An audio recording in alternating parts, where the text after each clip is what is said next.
নমস্কার, আমি মুক্তি। আমার এই রান্নায় আপনাদেরকে স্বাগত। আজকে আমি রান্না করতে চলেছি, এই গরমে নতুন পটল উঠেছে, তাই পটল আলু দিয়ে রসা বা পটল আলুর তরকারি। তার জন্য আমি পটল আর আলু কেটে আগে থেকেই নুন হলুদ মাখিয়ে রেখেছি। আর একটা বড় সাইজের টমেটো কেটে নিয়েছি, খানিকটা আদা কুচু কুচু করে কেটে নিয়েছি, আর নিয়েছি কাঁচা লঙ্কা চিড়ে। রান্নাটা করার জন্য আমি একটা কড়াই বসিয়ে নিয়েছি। এবার গ্যাসটা আমি অন করে দেব।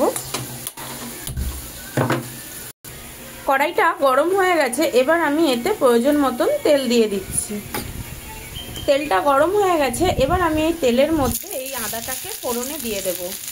আর দেব আমি যে কাঁচা লঙ্কাগুলোকে কেটে রেখেছিলাম, সেগুলো ফোড়নে দিয়ে দেব। আদাটায় বেশ কালার ধরে গেছে। এইবার আমি এই যে পটল আর আলুটাকে নুন হলুদ মাখিয়ে রেখেছিলাম, সেটাও এর মধ্যে দিয়ে দেব।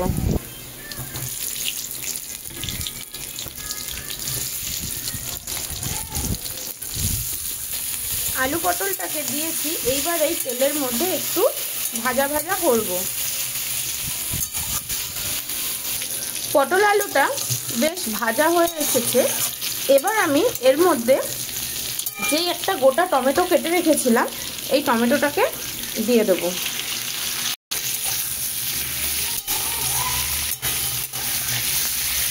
আর কিছু গুঁড়ো মশলাও এতে দেব। প্রয়োজন মতন হলুদ দিয়ে দিলাম, প্রয়োজন মতন ধনের গুঁড়ো, প্রয়োজন মতন জিরের গুঁড়ো, আর দেব একটু কালারের জন্য লাল লঙ্কার গুঁড়ো। কারণ আগেই আমি কাঁচা লঙ্কা দিয়েছি ফোড়নে, তাতে খানিকটা ঝাল হবে। অবশেষে স্বাদ অনুযায়ী লবণ। লবণটা আপনারা স্বাদ অনুযায়ী দেবেন, কারণ আগেও কিন্তু পটল আলুটার মধ্যে নুন হলুদ দিয়ে মাখানো ছিল, সেখানেও কিন্তু খানিকটা নুন ছিল। তাই আপনারা আপনাদের প্রয়োজন মতন আর স্বাদ অনুযায়ী দেবেন।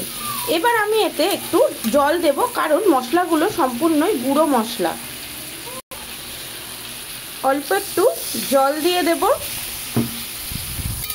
এইবার আমি সব মশলাটাকে আর এই সবজিটাকে একসাথে ভালো মতন মেশাবো।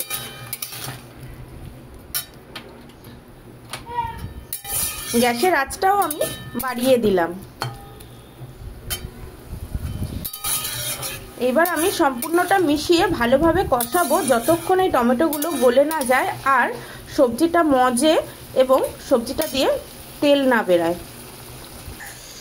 দেখুন মশলাটা বেশ ভালোভাবে কষে এসেছে, আর তরকারিটা দিয়ে তেলও ছেড়েছে, টমেটোগুলো সব ভালোভাবে গলে গেছে।